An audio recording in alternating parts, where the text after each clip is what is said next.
such an emotive question, isn't it? And I'm assuming it's probably come from someone who's had experience of this, maybe. And I'll know there'll be people here who've had experience of miscarriage, who've had experience of losing children. And that is an awful, tragic thing to have to go through. And one of those questions when you're going through that is, will I see that unborn child again? Is that unborn child safe in heaven with God? So I totally get the question.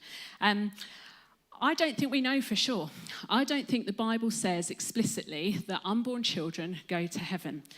What we do know, though, is we know that God is a God of mercy and justice and a God of love.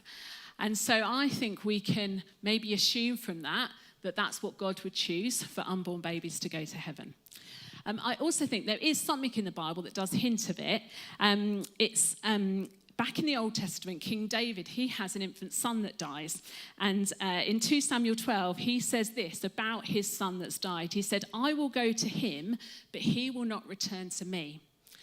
And we could interpret that of saying, at one day, I will be with that unborn son in heaven, but he will not be coming back to me here on earth. So that's one interpretation of, unborn babies go to heaven.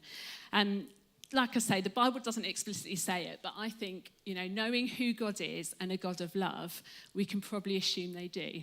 But none of us are going to know that until we get there.